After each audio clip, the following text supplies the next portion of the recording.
Hey guys, it's Yuta. So, Japanese people are extremely averse to facial hair. ヒゲがある男は彼氏としてありかなしか。なしです。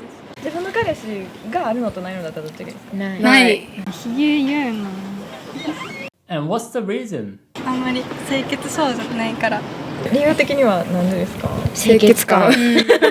This is not news to me. A lot of jobs require you to shave. And in my high school, my classmate gave me unsolicited advice that I should shave because his opinion is so important, to which I gave zero fuck. But we actually have a lot of history when it comes to facial hair. Many historical figures in Japan, in fact, had facial hair. In the Sengoku period, where clans were fighting against each other for power, many samurai had facial hair. They wanted to look strong and masculine. In the past, a guy with a beard could get anime waifu. But then we unified Japan and the chaotic times were over.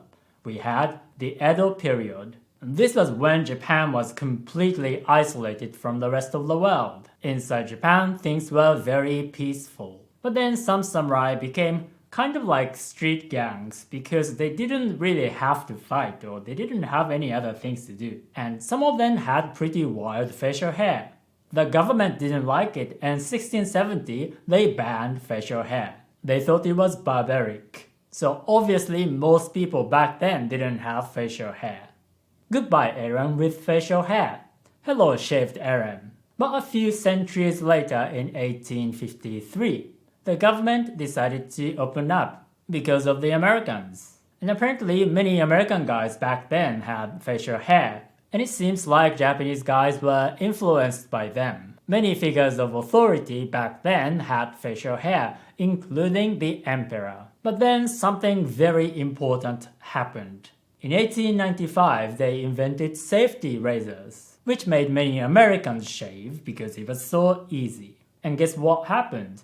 Japanese people were influenced by Americans again because that's what we do. At that time, we had this expression, modern boy, and shaving was part of being one.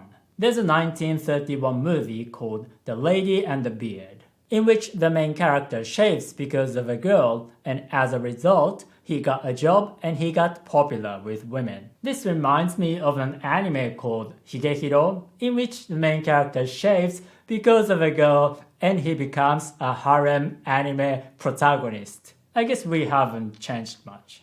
So if you want to shave and be popular in Japan, I will teach you the kind of Japanese the real-life Japanese people today actually speak. So click the link in the description and subscribe to my email group. But there was a very significant event at that time and in the world, and that was World War II. And many military officials back then had facial hair. Perhaps it was a symbol of authority and masculinity and strength again. I find it interesting that when there's chaos, more guys have facial hair. But then the war was over, and we started having a lot of salaried employees, aka salarymen. They definitely didn't have a lot of facial hair.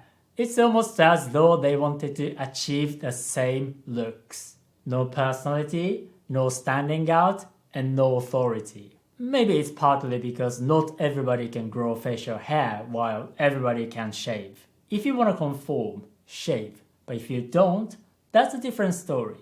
In the 60s, we had the student movement. And some guys who were rebellious started to grow some facial hair.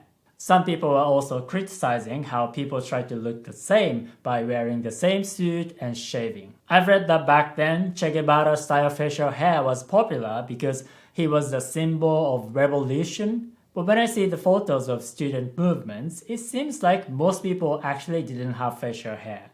I guess not every activist had facial hair. Only the ones who had. And the situation hasn't changed that much ever since. Japanese people today mostly don't like facial hair. That's why Japanese girls' favorite Sengoku husbando don't have facial hair, even though some of the real-life ones had some. We've actually had some cases where people sued their companies because they treated them unfairly due to their facial hair. And interestingly, those cases were generally settled in favor of the plaintiff because in terms of the law, people didn't think their company had the right to force somebody to shave.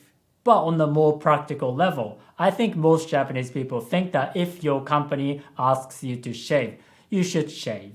If you work in sales, you most likely have to shave. Because they think even one customer doesn't approve of facial hair, they don't want to risk it. And in this kind of society, if you do choose not to shave, it's like as though you are showing that you don't conform easily, which makes some people a little bit uncomfortable. Having said that, many Japanese guys have facial hair, including me, and it's associated with kind of independent or artistic jobs, such as an artist, photojournalist, or a ghostbuster. But a book about facial hair in modern Japanese history suggests that our facial hair trends are largely influenced by Western countries. So if that's the case, more Japanese people will appreciate facial hair in the future. So if you have some, be prepared and learn Japanese, because I will teach you the kind of Japanese the real-life Japanese people today actually speak, which can be different from the kind of Japanese that textbooks and apps teach you, because they can be unnatural and outdated. So click the link and subscribe to my email group, Japanese with Yuta.